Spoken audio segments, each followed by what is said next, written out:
Cineboys to Cinemen episode 95. 95 episodes. Hope you're well wherever you are, whatever you're doing. This week, in classic Cineboys style, we are going to be reviewing a film that's probably at the end of its theatrical run. Yeah, it's getting pulled from theatres, I think, as we So we thought, why not? This will do well for our viewership. Let's review a film that everyone else has talked about and probably bored of. Running Man. Yes. Edgar Wright's remake / readaptation of Stephen King's dystopian sci-fi novel. Obviously, we're going to talk about the film. We might talk about its predecessor a little bit. Memory of that's a little bit hazy, so that might be a bit trickier. I have not seen it. You've not seen it? I've not seen it because I was going to watch it for the podcast. I ended up watching Last Night in Soho instead because it was 50p cheaper. So, yeah. Well, in these times, these trying economic times. Yeah. I was going to say 50p could get you a Freddo, but is that the case these days? Yeah, I think you still get 50p Freddo. I imagine. For that. Yeah. It's actually segue into our sponsor, Cadbury, which we've just lost. Yeah. Little visual gag there. Yeah. Don't even have an earpiece. Maybe that's the next thing, earpieces. Then, of course, talk a little bit about Edgar Wright, his career. I think we've spoken quite a bit about his sort of Cornetto trilogy. Yeah. I remember an episode, I can't remember which one, but I remember we spoke about Shaun of the Dead. Shaun of the Dead. Yeah. What was that? I can't remember. It might have been Halloween, or it might have been like a kind of in a top 5 list or something. But I know we're both deeply affectionate towards the film, so it would have been, I'll have to check over our 94 other episodes. Maybe you can. Yeah. Yes. Yeah, because that's a lot. Yeah. Yeah. But too busy. Yeah. You're not though. I'm looking forward to it. I think it's fair to say that you're probably a bigger Edgar Wright fan than I am. Yeah, no. I historically, yes. My opinion on him has shifted as I've got older. But there was a time in my life around sort of 18 to maybe 25 where I was like a die-hard fan of his, and he could do no wrong. And my opinion on him was like very much skewed in his favour.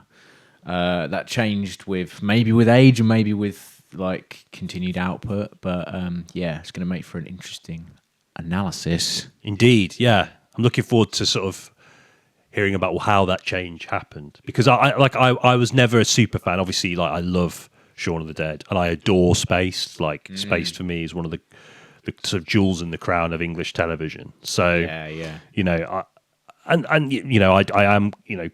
sporadically, but I am keen on lots of his other stuff. But I don't know. He's never grabbed me in the way that he's grabbed a lot of our fellow Cineboys. So interested to hear more of that later. Nice. Looking forward to it. Let's do it now. Go. Questing the cinematic void.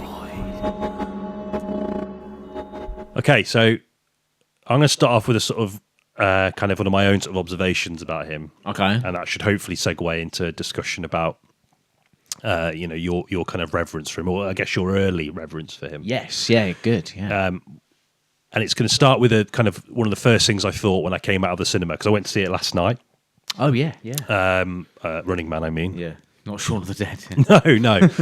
Went to see Running Man last night in a sort of very sparsely populated screening. Yeah. Again, end of the theatrical run, so it's not something I'm going to sort of say is reflective of the general attitude towards the film. But the first thing I thought when I came out was I wasn't sure how I feel about a lot of his work post-Cornetto trilogy, in the sense that on the one hand, I think it's good that he breaks away from that kind of very iconic, instantly recognizable approach to kind of comedy. Very specific. Yeah. But on the other hand, a lot of his films post-Cornetto trilogy seem to struggle for a sense of identity without it.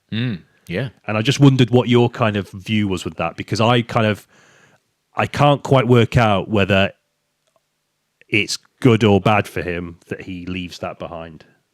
Yeah. That's a really good point, because part of a lot of his films' themes, and incidentally, possibly the only thematic stuff that really, really works for him, apart from the comedy, is about the dangers of looking back and the dangers of nostalgia and that kind of romanticization, is that a word? Who knows? Of the past.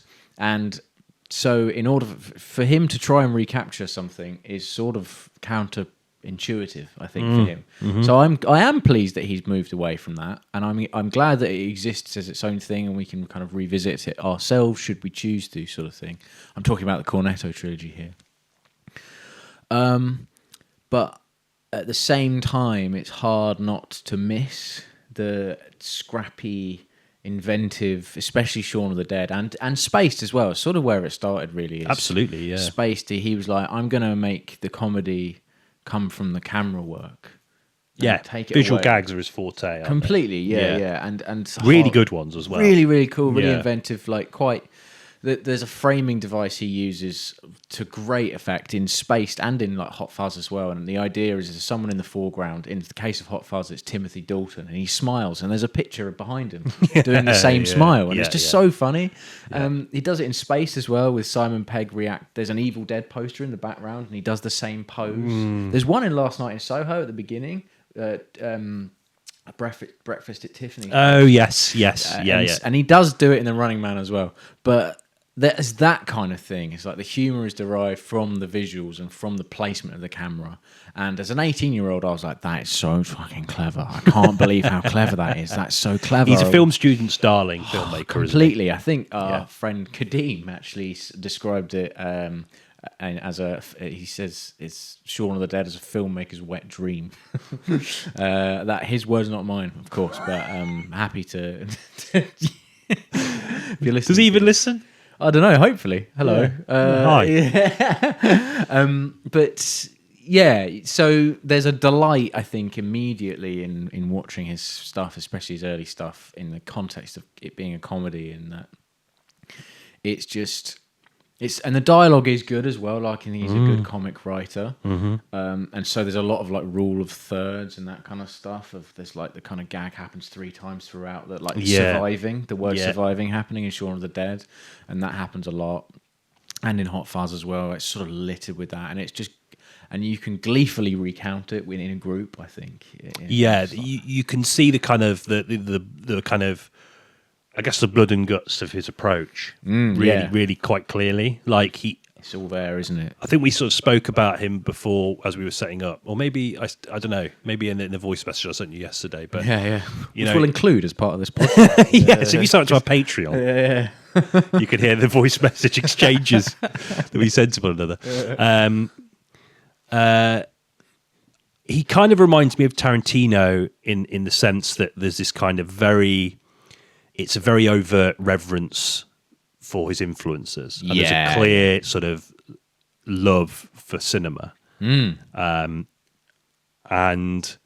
you know, if you follow him on social media, he's always posting pictures of the Blu-rays that he's bought or is watching. It just seems like he lives and breathes it. Like he literally does nothing else but think about film. He's a real purist, isn't he? Yeah. Like, so, you know, and I think there's almost that he wants to share that love.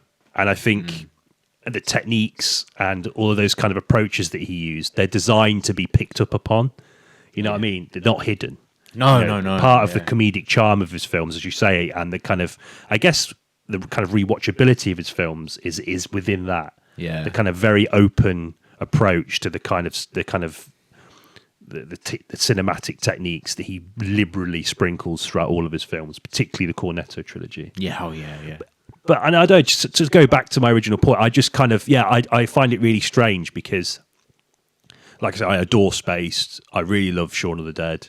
I like Hot Fuzz, but, you know, it's sort of, I don't know, like, obviously you have a lot of fun with those films, but and you find yourself, I mean, we kind of say this in the context of lots of filmmakers, like, you know, Wes Anderson, you know, how much mileage does that style have? And for a lot of people, clearly, it's endless. But, you know, from our point of view, you know, we've always kind of wondered, you know, what point's it going to be like, okay, you need to try something different now. Yeah. And he is, but I just feel like he's struggling to find that sense of what Edgar Wright is now.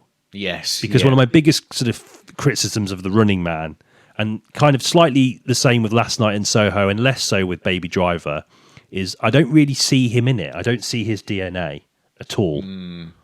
I think the only DNA in it is sort of self-referential. Is that there is the gag in The Running Man, I think, is that it's like a screen behind him and it's him as the target and he faces the same way when the target does it. Yeah. But it's almost like he's referencing his own style. Yeah, he's got to that point in his career. Yeah, as opposed to using it like he maybe feel like he did in his early career. And it is odd because it doesn't transplant itself as well, not nearly as well to horror. And I think that's the thing about Last Night in Soho is it is a kind of confused in terms of the genre. 'Cause it's trying to be scrappy and funny and like reasonably light-hearted and a homage to Giallo and a homage to like psychological horror, but then it's trying to be that genre as well. It's trying to be serious within that genre, and I think I said to you a couple of weeks ago, like I think it's one of the problems is that he used to be referencing and looking up to these genre pieces and paying homage to them in a spaced kind of way, right? In the kind of approaching it from like a Channel 4 comedy thing, with the production value of a Hollywood film, and now it's just he's doing the genre. Like I don't think he's not looking up to it anymore, and he's in it. Early young Edgar Wright would look up to someone like him. Yes, completely. Yeah. And it's weird. The kind of result of that is odd. Even in Baby Driver, I think you see it in Baby Driver quite a lot because that's a very, very high concept, very big budget film with a lot of like dynamic camera work and a lot of basically like it's like a Hollywood thing. And he sort of moved. You can tell he's moved to Los Angeles before making that film, even though it's set in Atlanta. Like it, you can tell there's been a shift there. I think I think the thing that Baby Driver, because the problems that I have with his later two films as opposed to Baby Driver, I think the nature of Pepe Drivers, it's a very sort of muscular, lean, action-focused plot. So the problems I have with his other films aren't as apparent because there's a lot more. The kind of action is more of a propulsive driving force for the narrative. Yeah. I think a lot of his problems stem from when he tries to write away from comedy. I think that's where the problems start. And he, don't get me wrong, like both of these films, he's co-written them. Yeah, Kirsten Scott Willis wrote Last Night in Soho, I think. Is it the lady who co-wrote wrote 1917? Yes, that's right. Cairns? Cairns. Yeah, sorry. something Cairns. I can't remember her first name, but so obviously she's like an established writer. I'm not the biggest fan of 1917, but it's she's obviously a very established writer in her own right. And successful. And Running Man, I think he co-wrote it with two people, brothers, I think. Or really? Definitely siblings. I remember thinking, that's weird. Not weird that siblings He can gets write a things story together, by credit, doesn't he? And yeah. A solo story credit. So, like, I don't know. Like, I feel like his writing style it suits comedy more than it suits anything else. And when I think about like Last Night in Soho, like that opening. Yeah, it's like shocking. And I don't like saying stuff like that because it's like for obvious reasons. It's a really, but you know what I mean. It's like I was like, maybe is this deliberate? Maybe it is. Like, but I don't know. Like when he tries to be serious, it almost becomes funny in a way that's completely unintentional. Yeah, it's the opening to Last Night in Soho is.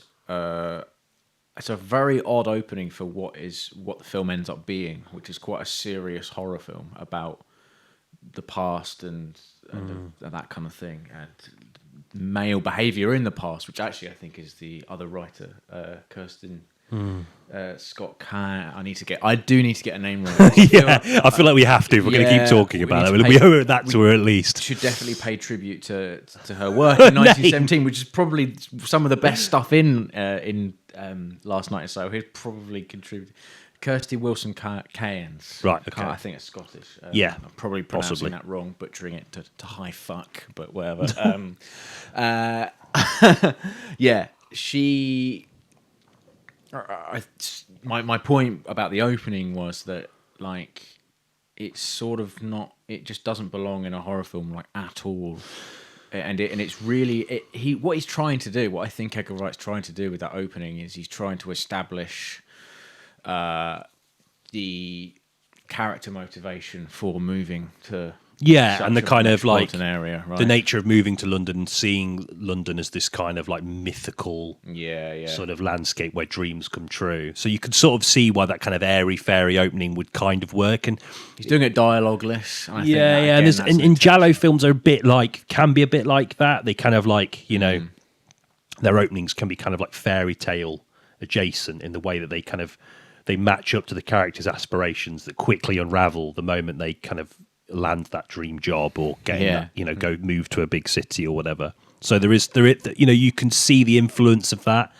But I don't know. And there are lots of other moments in that, in the film, like when she goes to the halls. I just thought the dialogue was excruciating. Really, yeah.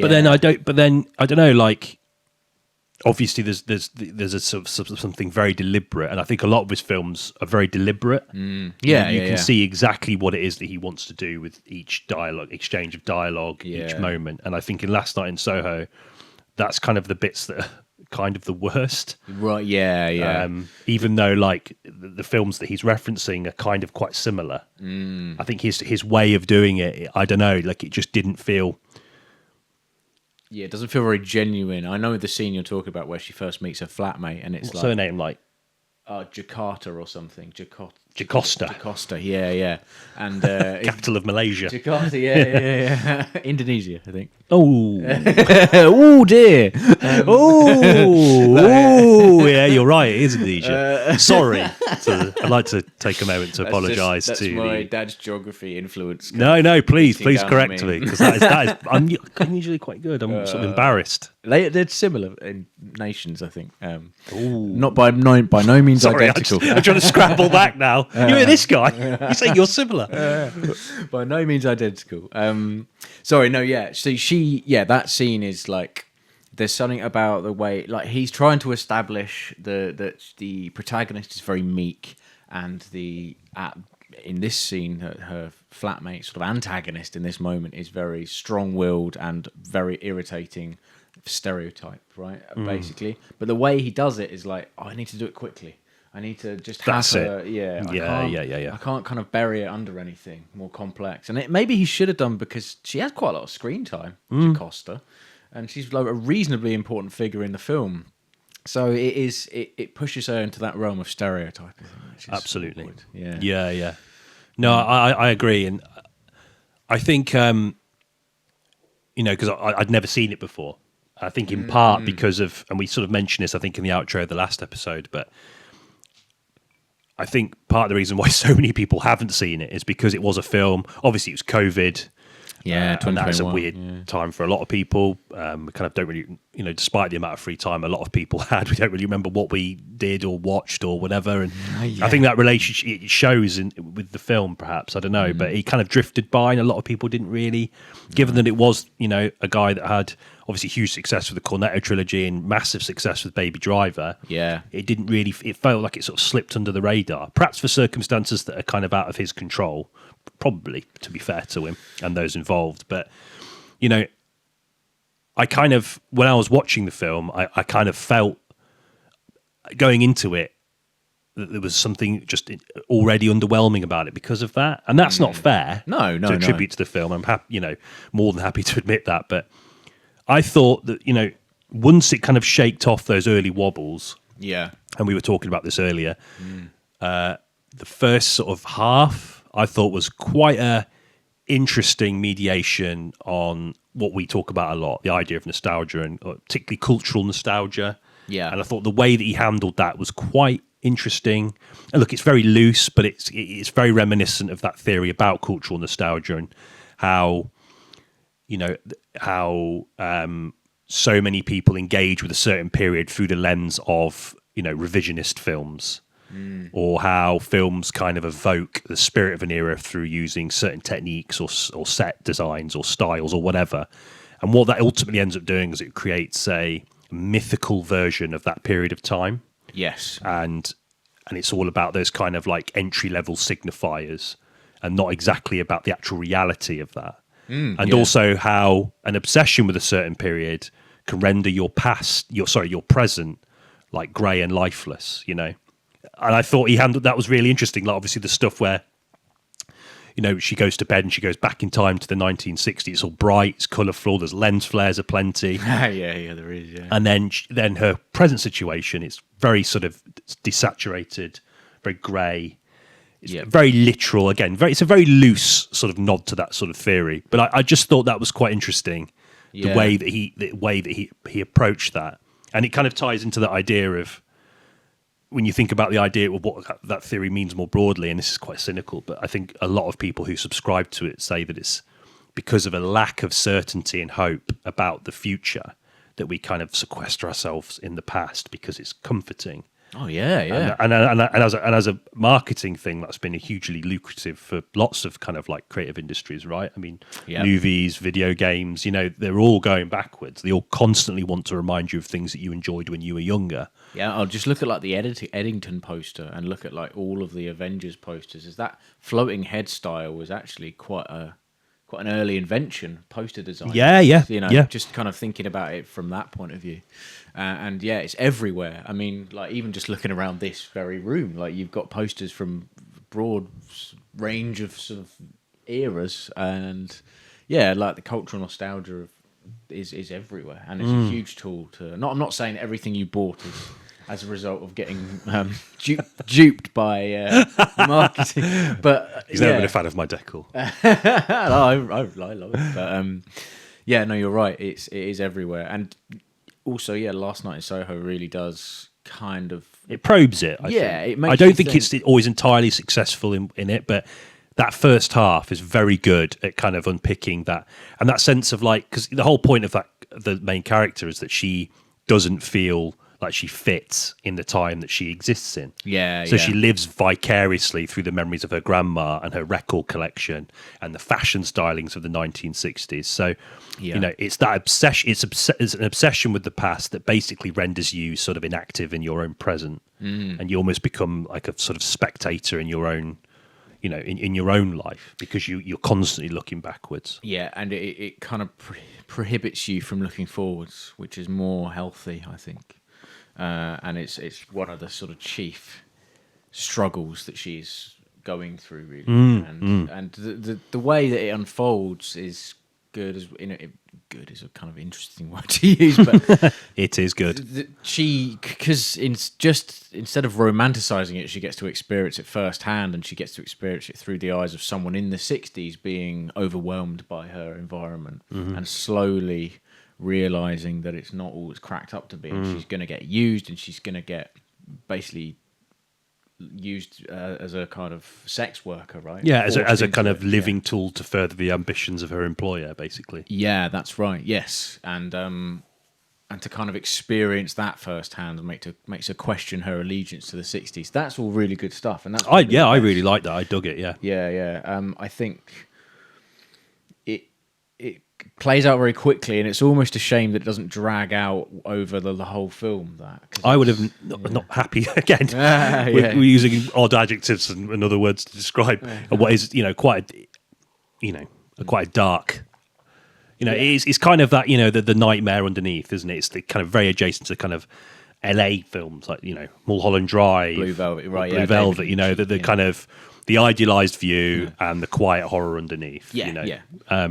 Rich themes, but in London, which I thought was interesting. And the streets of London, not like London as you usually see it on screen either. And I liked its representation of a part of London which is home to a huge industry in terms of film, but doesn't often get shot. It was once one of the kind of, you know, I guess one of the more cultured spaces in London. And it's kind of a comment on that in itself, because I think a lot of you know, people that have lived in London for a very long time kind of lament how sort of, you know, the soul of London is being gutted. Yeah. You know, it's funny, just last weekend, I can't remember, but my friend Ollie was saying, he showed me an interview with Bob Hoskins.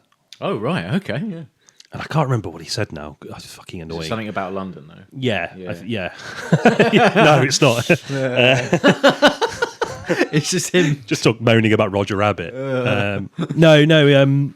He's basically saying how, like, you know, corporate enterprise is just gutting London, Oh, which is okay. interesting because The Long Good Friday, a film that he's in, that kind of gangster film set in London, is about lots of different things, but primarily it's about the kind of shift of power across the Atlantic and how, like, you know, countries are scrambling to appease this kind of new power.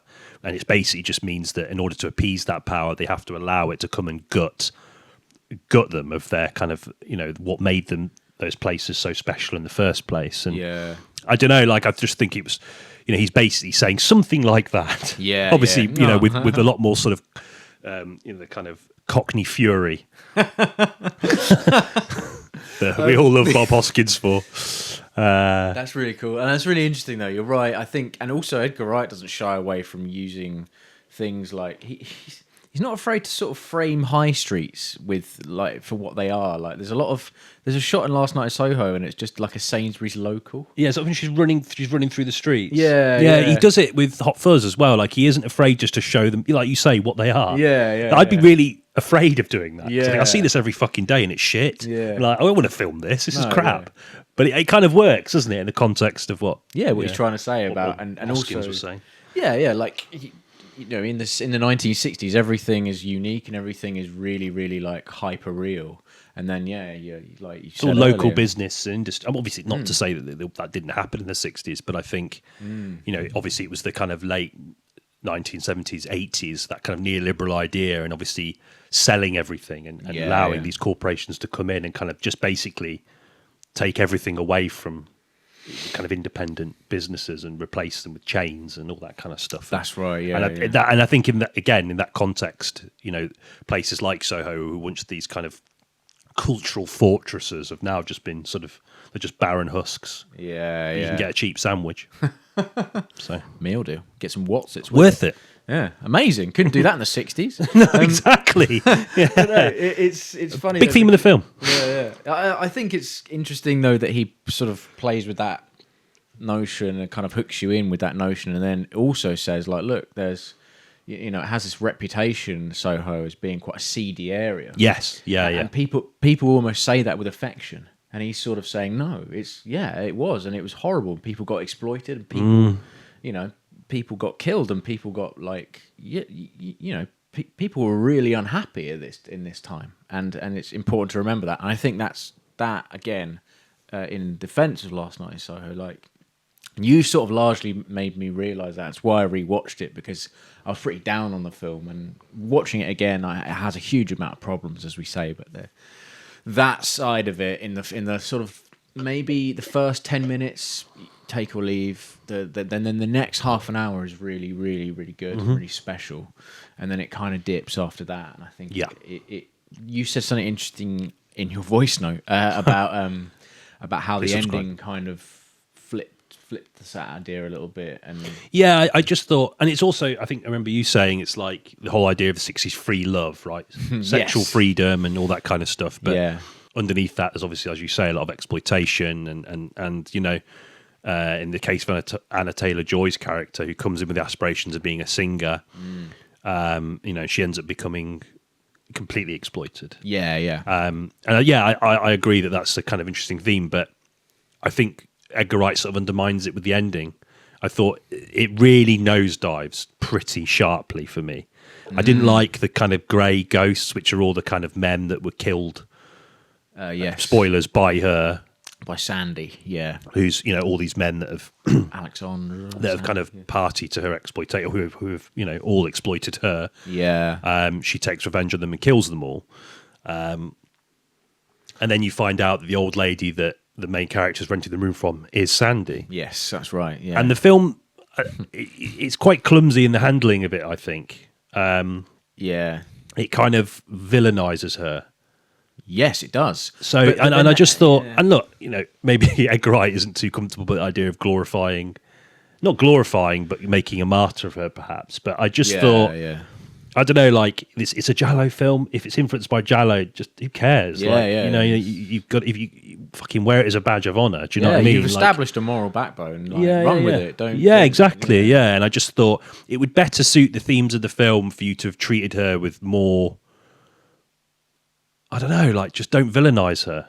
No, yeah, agreed. Yeah, the ghosts all turn out to be friendly, don't they? At the That end, was it's really like, bad. kill her. Yeah. And I guess his way of kind of trying to balance it is by she sort of willingly chooses just to burn to death in her own house. Yeah, that's right. Yeah. And then the lead character kind of treats her with sympathy because she could sort of understand, because she obviously has this. We forgot to mention she has a gift. She can see ghosts. Yes. Yeah. She see her mum in the That's mirror. pretty key. Yeah.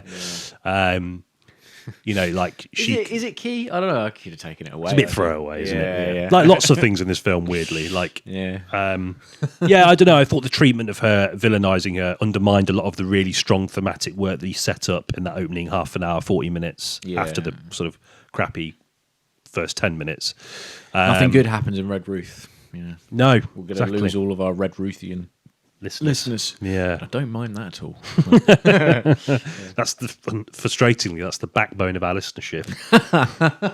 We've just lost.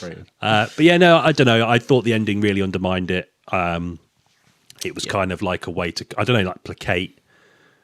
I don't know, like a very kind of rudimentary Hollywood style ending. I thought the ending was really crap, and I thought it was a real shame. Yeah, because same. the film it flirts with a potency that, you know, we kind of talk about a lot on the podcast, that a lot of films of that ilk just don't have. Yeah. And that's why, like, when we, you know, we're going to talk about the end. I think in a couple of weeks we'll do an episode about the year of, Yeah. and that's why, I mean, I imagine for me, like, you know, not to sort of spoil it already, but Sinners will be quite high for that reason. You know, it's a film that it's got a, you know, obviously, you know, no film with a budget that high is ever going to be totally squeaky clean, but the intention is very much, or the execution of that intention is a rarity in the landscape. Yeah. And I think films like Last Night in Soho, of course, the budget is probably comparatively much lower, but, like, you know, it flirts with some really, really interesting things, which are kind of undermined by the ending, and also undermined by Edgar Wright's decision to make a remake as soon as this film finishes. Yes. If the film is about nostalgia and the problems with nostalgia, then he goes and makes a remake. Although you made quite an interesting point, which I'd not considered, again in the voice notes. Oh, yeah. Amongst heavy breathing. Shuffle of the duvet. Yeah. Slapping gammon or something. Oh, no. You were saying about how the film almost kind of tries to reconcile with her relationship with the 60s and basically say that, you know, that memory can inform you and make you a part of who you are, but not at the expense of your future. Yes. So you felt the film was perhaps trying to hastily... Yeah, I still think it was really ham-fistedly done, but there was something in the ending that I'm sure, you know, even if all it was they ran into the problem of just like, oh, we need to justify this ending.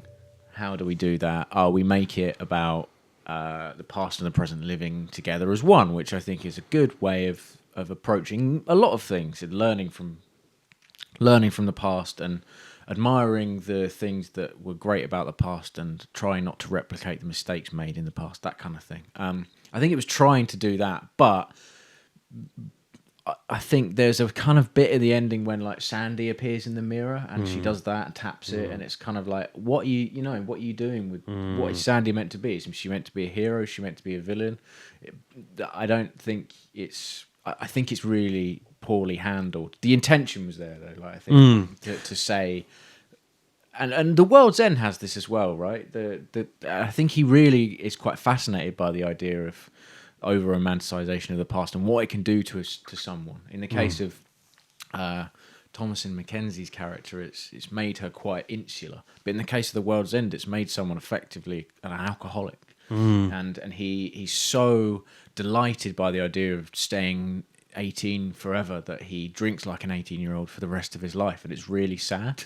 And he doesn't handle it brilliantly because he's sort of a bit annoying, Gary King, and he's a bit like, the comedy almost undermines that seriousness. But there's a nice scene at the end where they pull down he's got his sleeves rolled up the whole film, and they pull down his sleeves and he's bandaged basically, and it's horrible, and it's quite sort of he's crying, and it's like not funny at all. And I think there's a maturity in that, in the handling of that, and the handling of just like what how destructive it can be to look back To on the past obsess. too much. Yeah, yeah. He is successful, I think, especially in The World's End, in kind of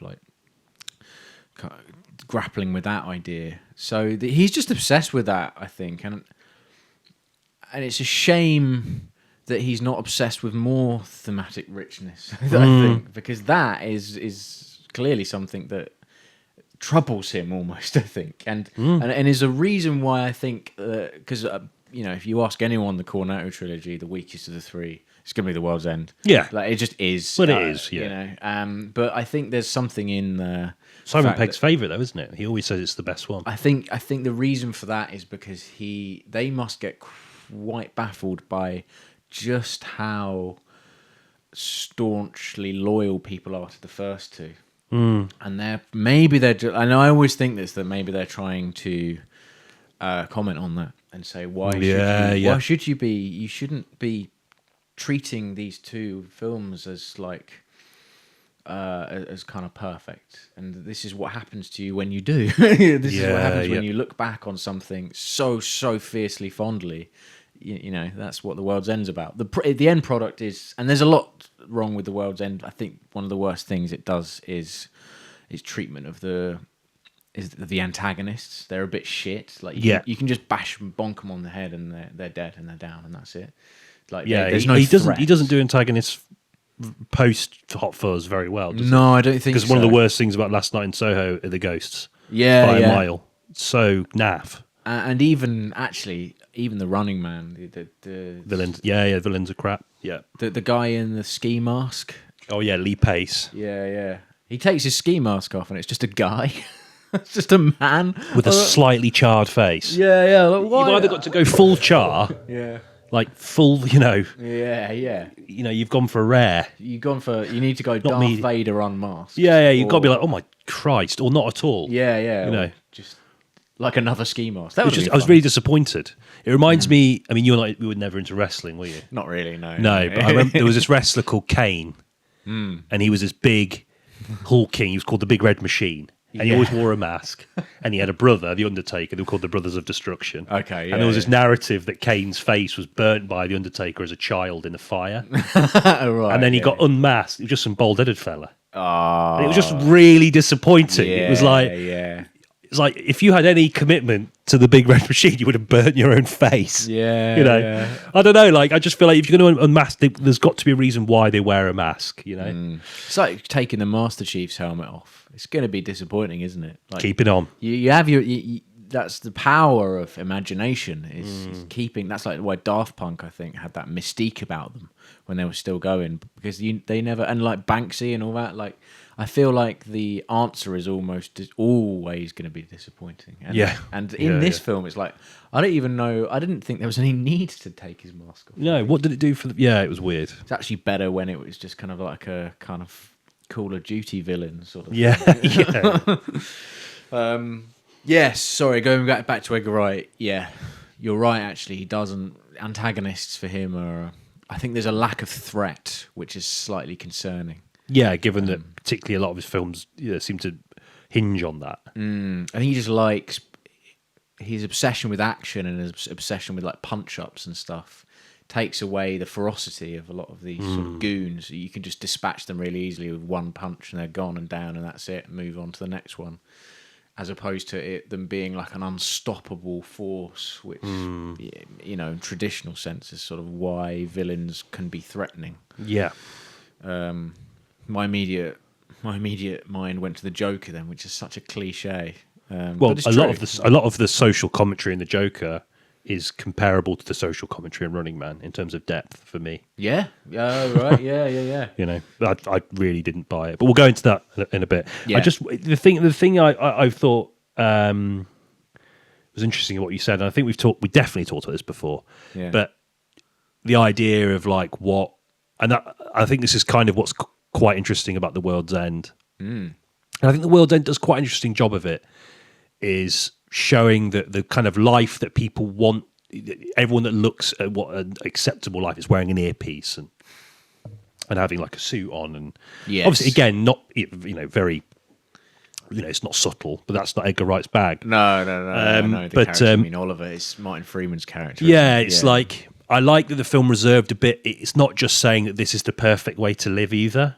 Yes. Do you know what I mean? And I thought that was interesting because I've always often lamented on this podcast the kind of American comedy.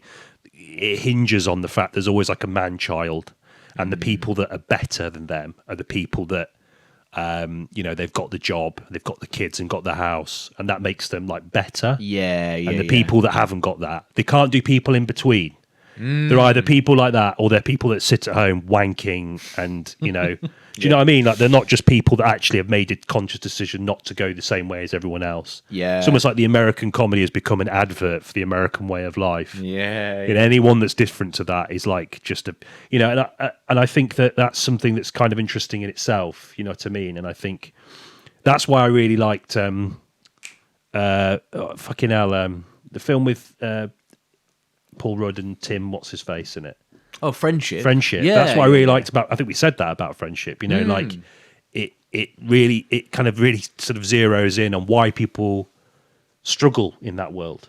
And why it's hard for them because their heart isn't in it, and yet they've just fallen into it. And I don't know. I quite liked that about World's End, that it wasn't just as straightforward as that.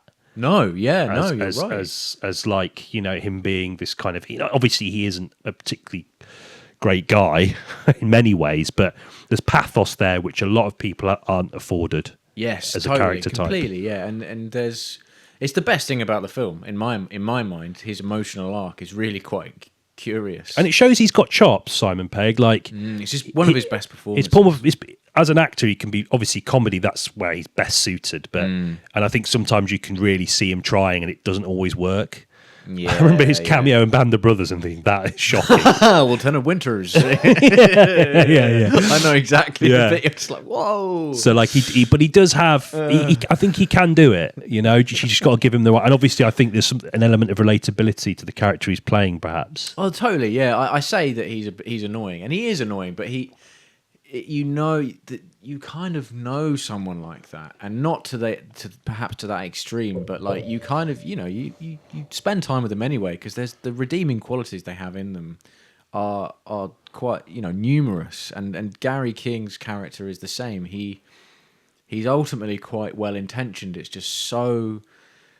just gone so wrong for him. He is a victim slightly of circumstance, of being a leader too young, right? I think that's the thing that it's trying to communicate, is that he peaked early. Exactly, yeah, it's that. But and what happens later to that kind of person, it's I think that's the best thing about the film. And I actually think the comedy in the film undermines it slightly. It sort of makes it caricatures him a bit, like when he's fighting and trying to keep his drink and stuff, and I kind of think, well, maybe you shouldn't have done that because it's really sad. It's not funny. Like, I don't know. It doesn't necessarily belong. If he didn't choose to kind of have those moments, wouldn't belong as part of the trilogy. But I don't know. There's interesting ideas. I think he does it best in Spaced because that sort of rudderlessness of the 20s is captured so beautifully. And even at the end where like Simon Pegg and Jessica Hines, they're in a relationship and have a child together. I know it's just like one scene, but their interaction suggests that they're still the people they were. And I think they're still besieged by those kind of worries. And maybe I'm inferring a lot from one scene, but they're still. You still get the feeling they're besieged by the same things they were before. Whereas a lot of films, they kind of, the like I always say, like Knocked Up's a great example. Like Loser, shacks up with someone punching above his weight, and having a baby unlocks a part of him. And in essence, that's kind of like an interesting idea and quite a sweet message. But it's like, he gets a job in a shit office, and it's like brilliant. Like that's the aspiration, is it? Like that's the marker of a decent. He's unhappy. Basically, like in 10 years, he's going to be miserable. Do you know what I mean? But obviously, that's not going to happen because in the world of these comedies, that's it. Once that happens, happy till death. That's the message they want. You're not going to wake up and realize like. Try to kind of construct a alternative reality in your mind when you've done it all differently. That's not going to happen. Yeah, exactly. Sorry, yeah. But I just think it's interesting that I just think there's a lot more room to approach that. And by no means saying that, you know, if you do that you owe less, you know, that you've sold out or anything. That's not what I mean. I just think there's, you know, it's almost like it's almost sort of presented as a utopian dream. Yeah. And I think obviously there's been a lot of kind of films have gone in to kind of unpick that, as we've talked about many times before as well. But I just think that, yeah, like maybe like Edgar Wright having Simon Pegg there helps him writing wise. Completely, because, well, Space was written by Simon Pegg and Jessica Hines, wasn't it? Yes. Yeah. And so, and he's been his writing partner for probably his best work. Yeah. And also, I've just kind of, you reminded me of the ending of Shaun of the Dead, actually, in that, you know, the conceit of Shaun of the Dead is that he's a sort of 29-year-old living in as a 21-year-old, and he has to, his arc is that he has to grow up. But it's interesting to me that the very last scene is him playing PlayStation with his mate. So he still has that pleasure in his life. Yeah. And he's still allowed to entertain that and feed it. But you know, Just more selective. Yeah, exactly. Yeah. And I love that about the ending to that. And it's the message of that film is like, yeah, you can, you know, you might have to get a new sofa and repaint, and you might have to cohabit with someone whose worldview is different to that of your old school friends. But there's delight in that you can look forward to as well, as long as you keep. Yeah. No, yes, yeah. I just think, again, it's his obsession with the past and how it works with your future. I think is just there's something in that. I think Definitely. Yeah. I don't know. I don't think The Running Man has a great deal to say about the past, though, other than. Well, it's just baffling to me that, you know, and we've said this already, but you know, it's just an odd choice to go for a remake. Yeah. A remake that not a bad. I'm not saying that I was immediately like, right, well, this film's going to be shit. I didn't think that going in. No. But I just think it's a slightly odd choice. Like if that's like one of the things that, you know, has been a bit of a thematic obsession for him. Yeah, it's just strange to me that because surely, and also the film gets marketed like it's an adaptation, a new adaptation of the book, which because I think. The marketers, is that? Yeah. The marketing department are aware of people's distaste for remakes, the word remake anyway. Yet they're still churning them out. They just market them as, it's a new adaptation of the book. Yeah. Don't you worry. It's that we're going directly back to the source material. We're not going to reference the interim media that's been created, because that would be sacrilege. We have to preserve the integrity of Stephen King's original work. And it's odd to me because they haven't. And it still carries a lot of the same sensibilities. At least, I mean, I haven't seen the original, but it seems to me like the action is front center of that other film as well. So, like, it should be called a remake, right? Surely. Yeah, I mean, the thing is, I'm in a different position. I've seen the original, but I've not read the book, so I don't. Oh no, have I? But no, I don't know. I just. I think my biggest problem with this film is that, and I'm well aware that you know, not every film has to have like, you know, an incisive kind of, you know, it doesn't have to kind of like, you don't have to leave the cinema thinking, oh my god, and feeling kind of like you know, like it lingers with you. You know, not every film has to do that, and I know for a fact that wasn't the intention of Running Man. Oh God, no! Yeah, but I think the biggest problem was it just felt like a real missed opportunity. Like everything that it wanted to say had already been said. Yeah, and I think that's the biggest problem. Like, I'm trying to work out where this film sits because, as a piece of kind of like entertainment, it's serviceable. The action is serviceable. Which is, again, in a way disappointing given how adept Edgar Wright is at action typically. Yeah. I thought the action was really just run-of-the-mill. And I thought thematically it was very incredibly toothless. And in part because that kind of sense of humour and that kind of the film's satirical credentials, like it's such a well-trodden approach to satirising the modern world, you know, like I was thinking about this in the context of like how that works culturally, like films, obviously, and it trickles down to like video games. Like a lot of the video games you play, they're only just starting to do that, like that kind of like sense of humor as a way of critiquing the world we live in, be it the kind of the nature of the kind of capitalism or the kind of way that it impacts our kind of our sort of the way we socialize with one another and our aspirations and Outer Worlds. all those. Now those games, and I guess you have to sort of, because of that nature of the way things trickle down. I already think those kind of games are just completely outdated in the way they approach it, because we're kind of like because film has been doing that for ages and ages and ages, and I often think that video games need to steer away from what films are doing. They seem too indebted to video games. But like, what I'm trying to say is, in a roundabout way, is that the critique was outdated. It's already been done. It's been done way better. Obviously, it's hard. It's harsh to compare it to some of the best examples, but like Verhoeven, the idea of kind of bombast, as it's sort of like commonplace in the film, like the kind of advertising in RoboCop. It's kind of like a constant din in the film, isn't it? Yeah. It's omnipresent, but it's excellently done. Do you know what I mean?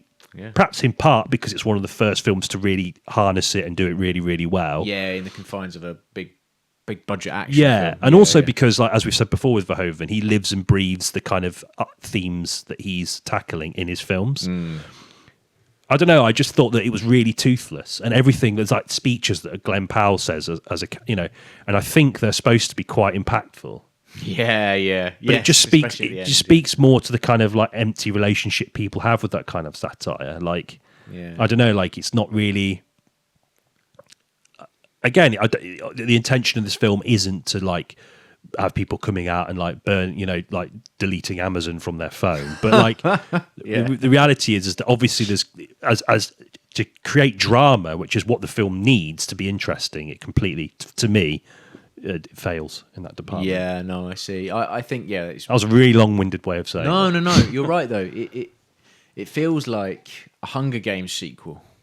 Do you know what I mean? It's sort of just like in the way it's packaged, the way it's marketed, the way it looks, even like the totalitarian wasteland is so sort of grey and cheap looking. It doesn't. There's no intrigue in it. Like Dread did it 10 times better. Yeah, and it didn't need. It doesn't require a great deal of thought to make a unique dystopia. I think. I actually think it's quite hard. Do you think? I think culturally we are over encumbered with like visions of a dystopian future. Yeah. Okay. Okay. See, I think in my mind that the wealth of them and the variety in them means maybe that's why I thought they're easy to do. Yeah. Okay. But the thing is, and I'm not saying this from the point of view that I don't like dystopia because the way of life we have is so perfect. Yeah. Like I'm all ears for any kind of critique about the world we live in.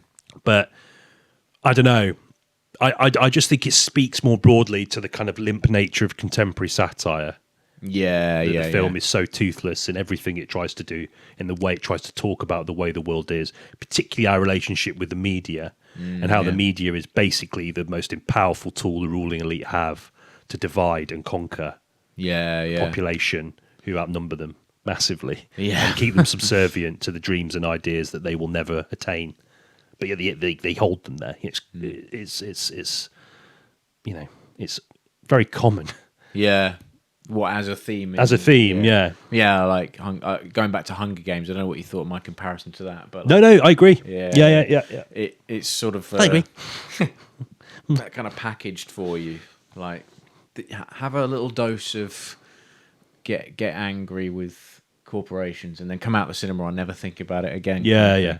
Which is the thing we talk about a lot. And we're all guilty of it, So from an action point of view, I was more warm to it. Like I sat down and I kind of appreciated a lot of the choreography and I liked a lot of the sort of more inventive side, which I think it loses its steam massively as the film goes on. There's a moment when he gets into a car with a character.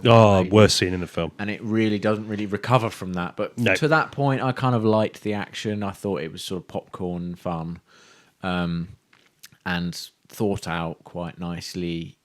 Maybe I thought that anyway. Like, I don't know why. I just sat down and there were some kids behind me, and throughout the adverts, they were like playing a game with each other on their phone, like and they were like organising it. Yeah.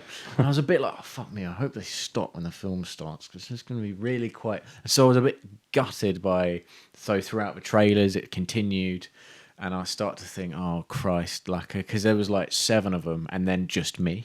So I didn't want to go up to them. Like, excuse me, can you? Would you mind? I'm trying to watch Edgar Wright's The Running Man. Luckily, they did stop when the film started. Oh, good. So I was so relieved that maybe the resultant kind of packaged fun did it for me in that moment. Not that I'm sort of wasn't too keen on it, but I kind of appreciated it for trying to feed me these kind of set pieces, I suppose. Yeah, I thought the set pieces were kind of serviceable to a fault, but I didn't dislike them. I thought the film it flowed reasonably well. Yes, and there's a delight I take from that basic like battle royale style of the hunters versus the hunted. I liked that, and it's really easy to generate tension from that kind of idea, but well, I mean, I don't know. I've never tried. Maybe it's really difficult. But I liked that about it. I liked the fact that he was always he could never settle down.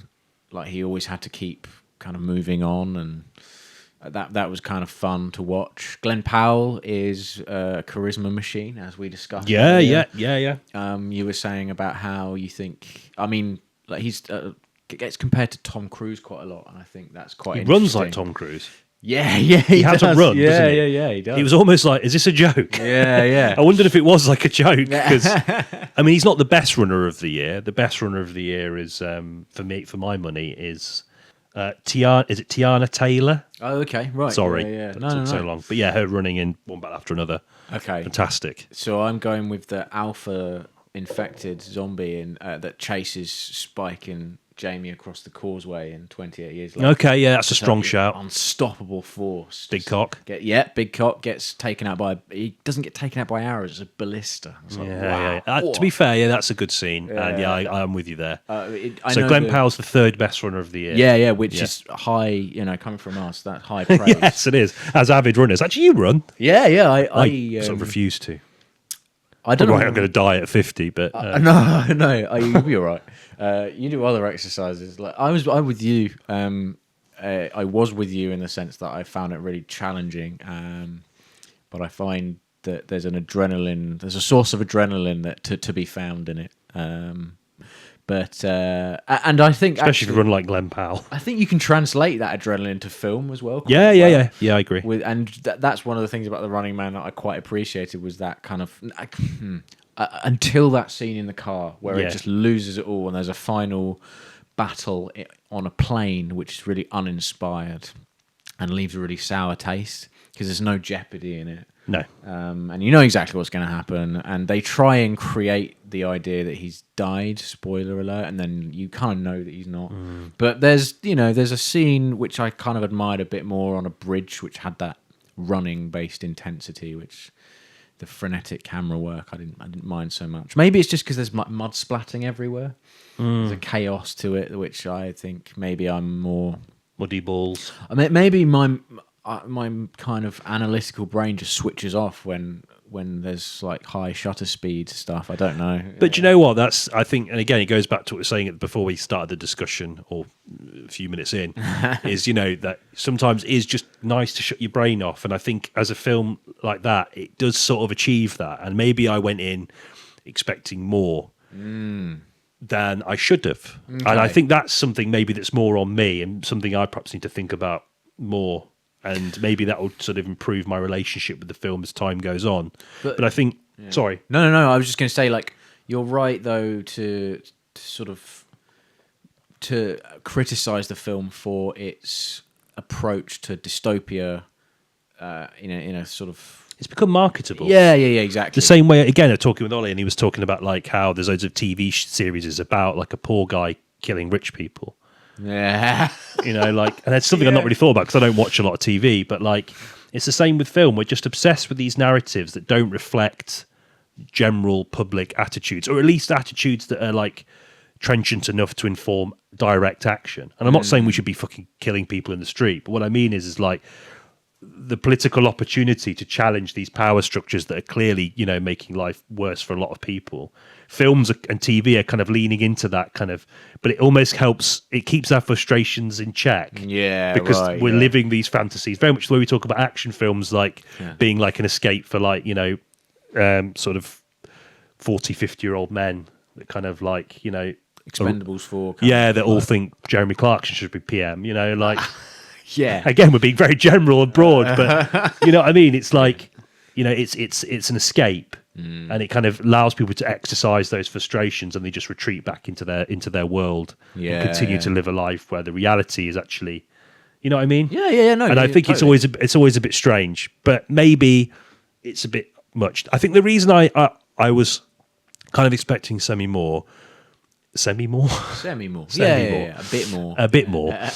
Is because I think Edgar Wright, whether you think of him as like one of, you know, if he's a darling filmmaker, which I think he was for a lot of people, maybe still is, I don't know.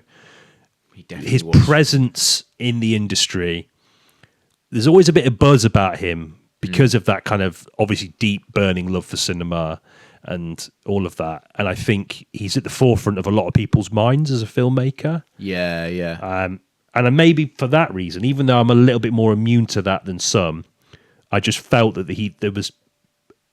that maybe there should have been a bit more to it Yeah. as a result. And I was just quite surprised how kind of flat it was.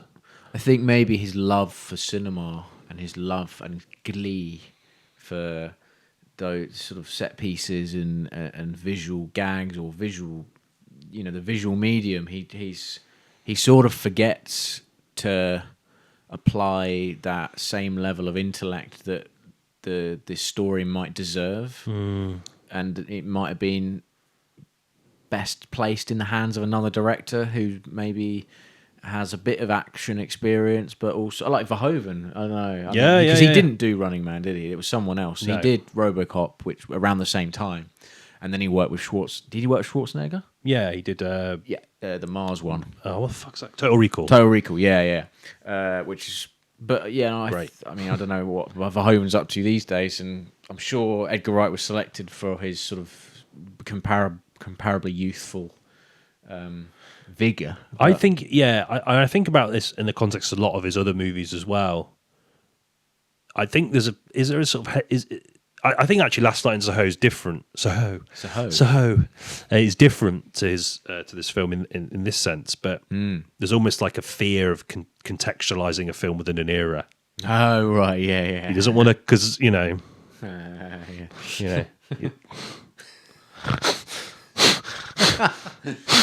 you know what I mean though. Like Yeah. I think he wants to keep his films as apolitical as possible.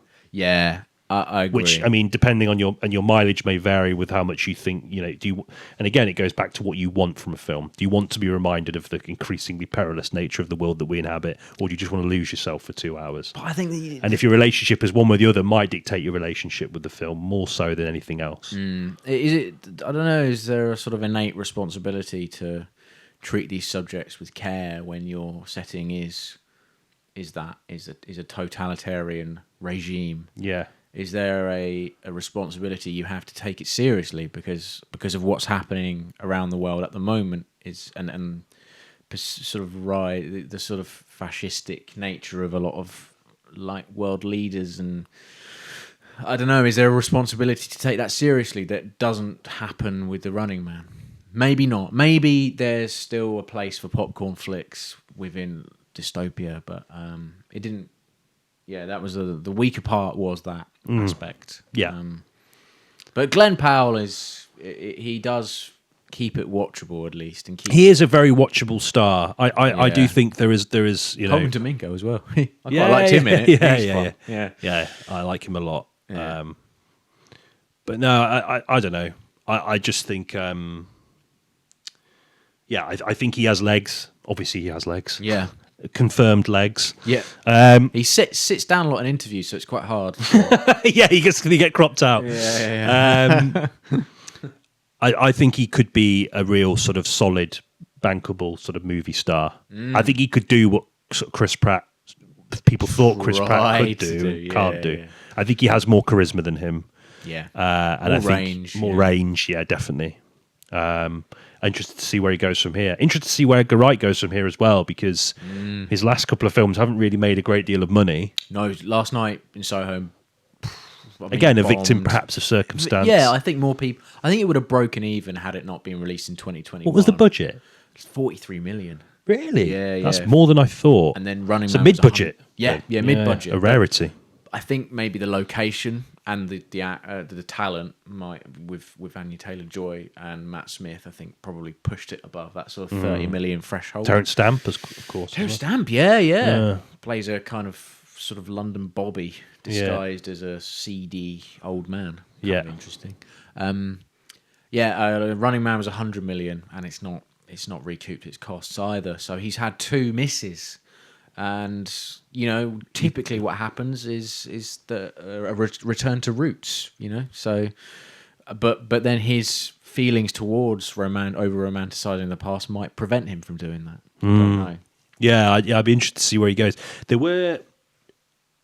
Was he not attached to the fucking film about the giant woman, the 10,000? What's that? 50 Attack of the 50-foot woman. Yeah, the one with that really iconic poster with her holding a bus. Yeah, that's it. 10,000 foot. That'd be massive. Oh my god, the poster would just be just a foot. yeah, a toe.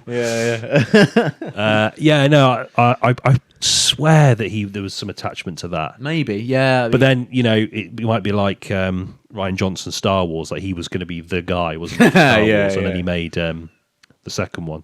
Yeah. And then everyone was like, It's weird, which is odd. Which is odd because I quite like that one. Yeah, I mean, I'm not, I don't really love any of them, the newer ones, and Star Wars is something I'm not a mega fan anyway. But that was the one I liked because it pissed Star Wars fans off. That's precisely why I liked it. Yeah, man. There's a line in it saying that let the past die, kill it if you have to. And that whole film is that's the message of that whole film. Yeah. And I mean, great. Is it you that said that quote? Star Wars fans don't even know what they want. Yeah, Star Wars. That's right. Yeah, I love that. Yeah. They're so angry with the fact that Star Wars is still going on, and yet if we stopped it, they'd be like, "Where's my Star Wars?" Where's my Star Wars? Yeah.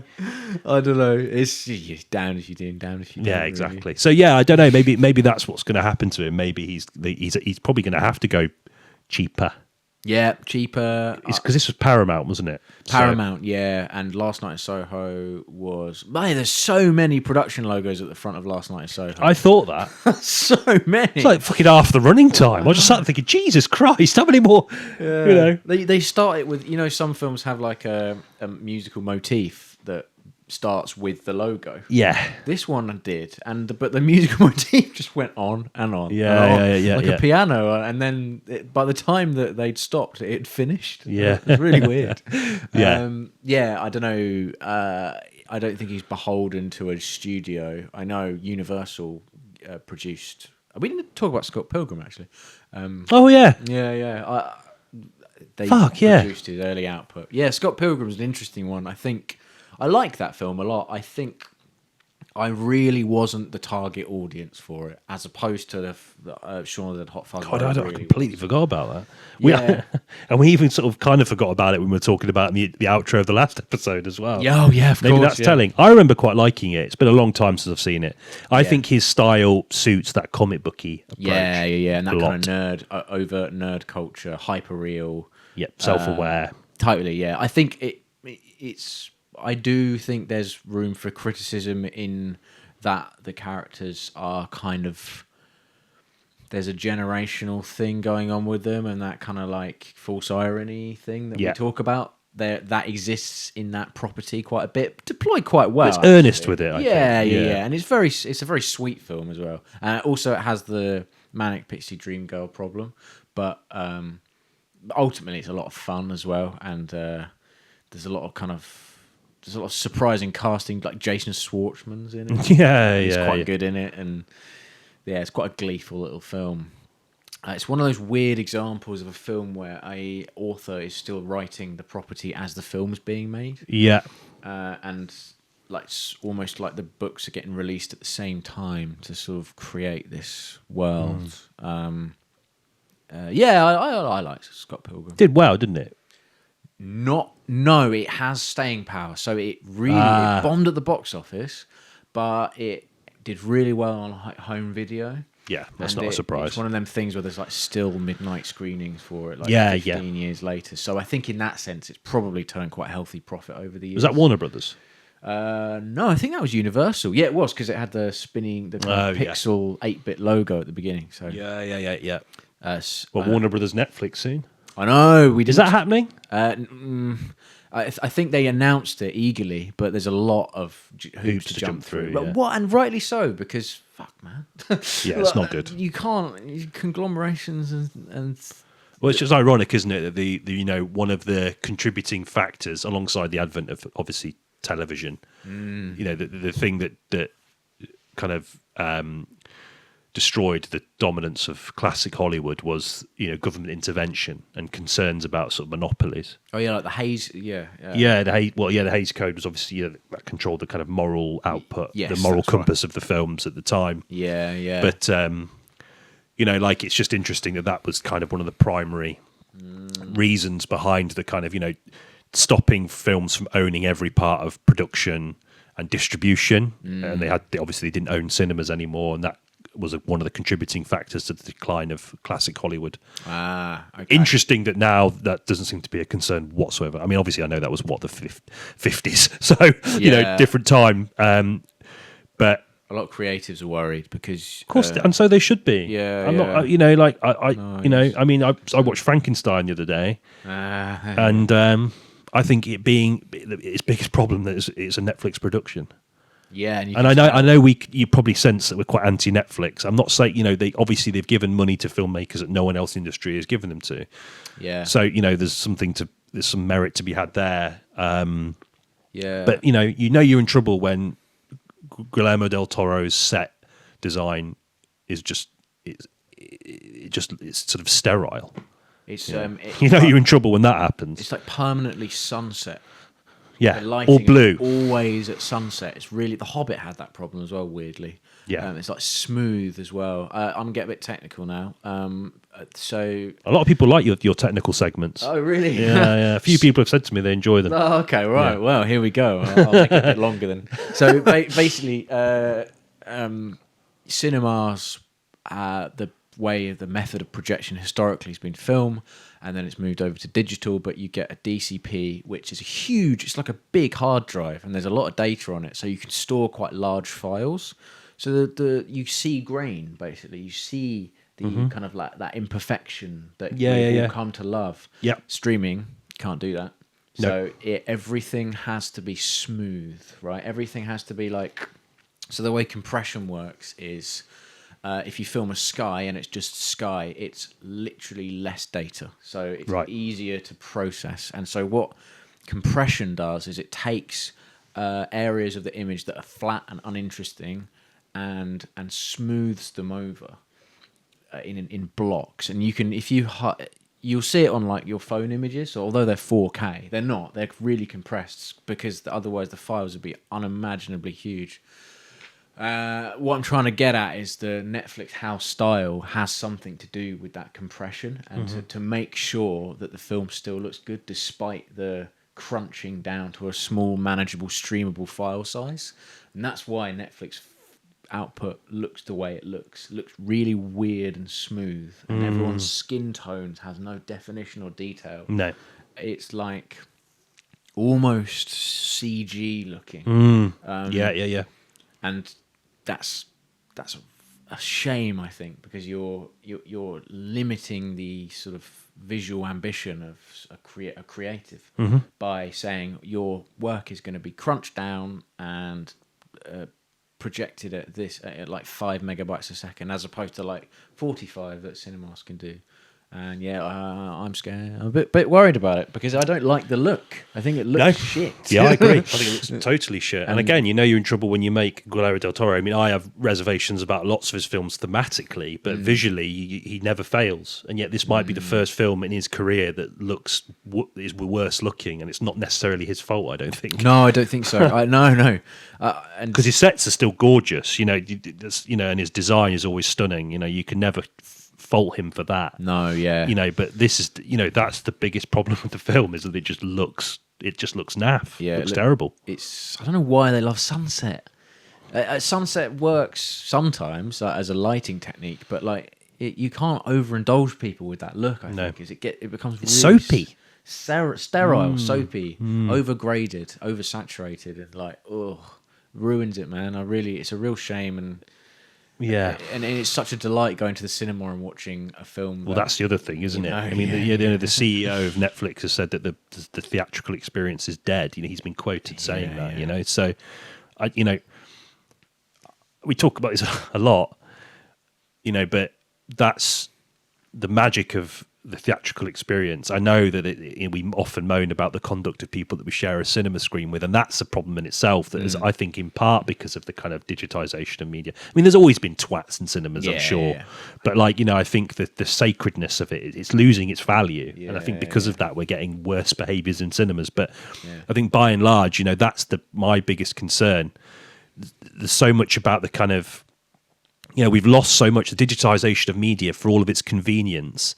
It has deprived a lot of the kind of culture that surrounds these art forms, you know, be it music or film, you know, the act of going to the cinema, congregating together and watching something together, you know, that's a collective act. And I think, you know, it's like, there's a closeness there, a closeness that you would otherwise lose in the kind of like, you know, the kind of the sort of horror of the corporate nature of any kind of like, you know, medium as it becomes more and more popular. That at least on a ground level, people can share their love of something together. And that can create relationships and connectivity. And I think even like, you know, we talk about, we have this very romantic view of like going to Blockbuster, but I remember like bumping into people in Blockbuster and they'd go, oh, have you seen that? And you talk about it, you know, there's almost like it's like a secondary thing that's just as important. And I think we're losing that. We've charged into digitization of things because of its convenience. And it's the same way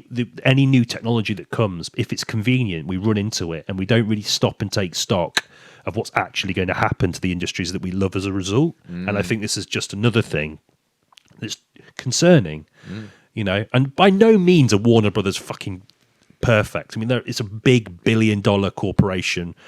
I'm sure there's plenty of nastiness and twattiness in that place, you know, making films as tax write-offs. I mean, I'm sure that's probably even one of the less egregious things they get up to. But, you know, but at the end of the day, like, you know, you're still losing something there by giving that to a company who, you never know, they might, you know, considering the pressure that they might be under, you know, obviously Christopher Nolan, head of the DGA. He stepped in, didn't he? Yeah, he screened Sinners recently as an example. Of the power of it, and he said how much he loved the Riverdance Rocky Road to Dublin. Scene. Like, yes, Christopher. I mean, for all of my problems with him as a filmmaker, like, you know, not the, you know, but like, you know, like some of his films, I'm a bit like, you know, but he clearly cares about the theatrical experience, and that's something, and hopefully he inspires other people in the DGA, the Directors Guild of America, to band together and say, well, actually, I think the industry needs to start showing its power in terms of not just the people who make all the money, and that's a problem in itself, but they're just, you know, if they can, band together and sort of do something about it, because it could be a big problem. We could see, and in the worst case scenario, and this might sound a bit over the top, we could see the kind of the slow death of as we are already seeing, the slow death of the theatrical experience. Sped up process of it. And relying on people's dispassionate relationship with the things they engage with. They're kind of banking on that with AI, right? The convenience of it. They don't. So we just need to, as consumers, perhaps be a bit more. Just basically, I mean, think about it. There are plenty of other more important things as consumers we can rally against, for sure. It's by tough, the way, isn't it? Because obviously there's like I say that, but cost of living is a prohibitive value in all of this. But I think what I always think is like, I never want to sort of remember the experience of watching a film as something I did to be lazy. So when I'm stuck at home and I'm exhausted, I don't want to put on a film I'd never seen before as a kind of way of thinking, I can't be fucking bothered to do anything else. It's here in front of me. Like, I like the idea that going out and watching a film is an experience that is different, and it's something I do with the evenings where I'm feeling a bit more energetic. And I think it would be horrible because when I quite often rewatch stuff when I'm feeling tired, and I think that's okay because I've had that. Yeah, of course. And in trying to recapture that energetic feeling, but to watch a film for the first time, in that way as the norm really scares me. So yeah, I don't know if that makes any sense, but no, don't be wrong. I love, we regularly do it as a group of mates. We come over to ours or to each other's houses and we watch films together, and that's brilliant. And obviously there are lots of cinematic experiences that I have for the first time here by the nature of watching an old movie, right? Yeah. So like, obviously there's value to watching films at home, and that can be part of the cultural experience, having people together and enjoying things. Yeah. But, that... like you say, the act of going out, sitting in a room with a group of people you don't know, engaging with something. Yes, it can be annoying, but when it's good, it's totally worth fighting for and worth keeping and preserving. Spice. It's an evening of spice. Indeed. Not an evening of gruel and mundanity. Sorry. I don't know. I hope... I've read a lot of stuff about how the announcement was a bit premature, and there's a lot of the stuff that could go wrong. Yeah, and there are a lot of checks and balances, thank God, are still in place to prevent conglomerates from becoming too big. And I don't know, because fucking Disney, right? I mean, yeah. At least they released their films in 45-day theatrical window, but they've swallowed up enough. But there'll be even less. Like, it needs to be broken up.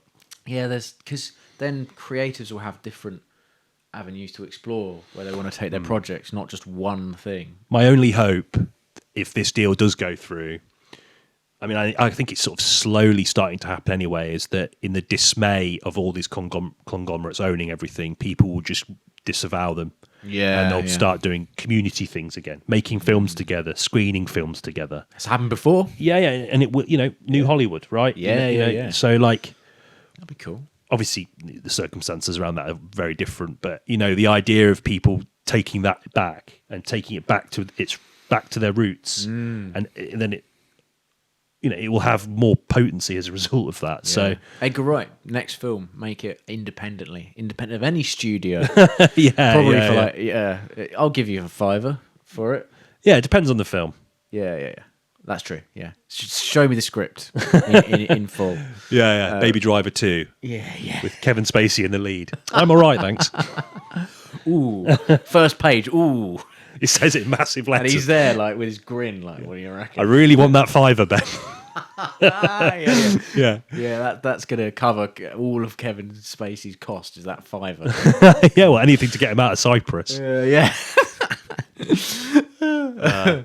Cool. But no, yeah, I don't know. Well, I guess we'll probably talk about it more as and when the deal matures or stumbles or whatever. But, industry analysis. That's what we get here. It's a new one. It's a new Yeah. I didn't actually plan that off the cuff. Good. There's we've both got a lot to say about it. Yeah. Really important, interesting things to say about it. Right, let's move on and go to the outro. Outro. Questing the cinematic void. There we have it then. 95 episodes. Yeah. Edgar Wright. If Dan or Alfie are listening, we had many a discussion about how much we admired him, and I hope that our slightly more cynical view on him today hasn't been shocking to listen to. But I think it's important to acknowledge, as you kind of age, the things that you previously kind of almost deify, it's right to criticize them, I think.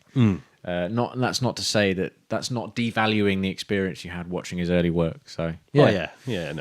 I'd still more than happily watch both seasons of Spaced in a day. I'll watch his next film at the cinema as well. Of course, yeah. If cinemas exist.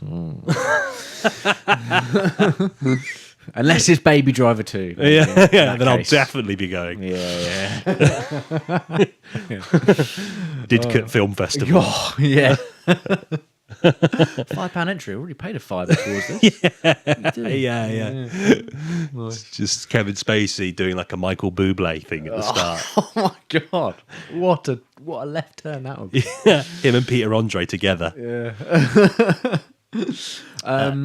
Next time, what we doing? So we've got a couple of things on the horizon. We've got a year in review. Yes. So that's something we'll probably do towards the end of December, early January, Yes. something like that, because we had a great deal of fun doing it last time. Yeah. And it'll give us something to do, because there's always that sort of awkward period between Christmas and New Year where there's not a lot going on. However, I think somewhere in that period, nestled amongst it or just before it, is Avatar, Fire and Ash. Yes, that's right. The trailer of which I saw for the first time yesterday. Oh, yeah, with all the jellyfish in the air. Yeah. Okay. I think, based on what we were saying about the sanctity and preservation of the cinematic theatrical experience, Avatar sits in a really interesting area. Absolutely. Because it's more than any other property in the world. It is marketed towards you as being an event and a thing you cannot watch this at home. No. And we went to see the second one. It was the first. It was like the pilot episodes of this, like the reboot of the podcast. I suppose. Yeah. And so it has, it's got A sort of place in our hearts, weirdly. Even though I don't remember us being that hot on the film. No, I remember one of the first things we spoke about was like the opener to it being dreadful. It was fucking horrendous. It was really bad. I remember being like 20 minutes just being like, what is this? what the fuck? And it kind of it got It gets better. better. Like it's still not great. I mean, James Cameron's ego is just like splattered all over the place. Yeah. And now there's this one, and It's a there's slippy studio to work in. We watched who is it? Variety do the director interviews with him. And I fell asleep because, but I was really engaged, but I just couldn't. It was really good up until he started talking about Avatar, then I lost interest.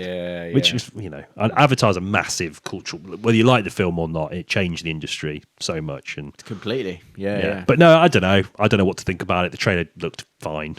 I don't know. There's a shot of a volcano where I was like, looks nice. Yeah. Not a real one, though. What? Telling me those flying jellyfish weren't real either. I just hope we don't have like a 10-minute scene of like whales with 3 cocks and 4 eyes swimming around with like basically like chanting in like the Blue Planet. But nothing's real. It's like a nature documentary, but nothing's real. Like I remember thinking, well, what the fuck? I just don't care.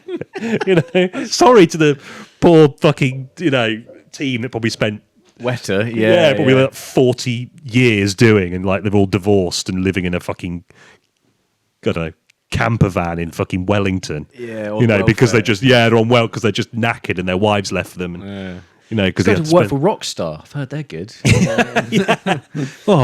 Up sticks and go to Glasgow.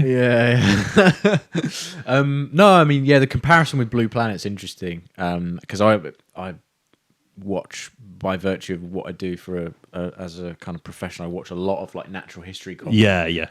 And Avatar is just like so obviously inspired heavily by that kind of content. Well, there's a very strong ecological message, isn't there? Which I kind of admire. Like, I mean, for all its flaws, despite the probable ecological, I can't imagine that, $400 million. You ain't going to be saving the planet spending that much in New Zealand. That's true. I don't know. I don't know if maybe there's some kind of like green scheme they're involved in, which at least at surface level glosses over. It's funny, isn't it? Everyone uses recyclable cups.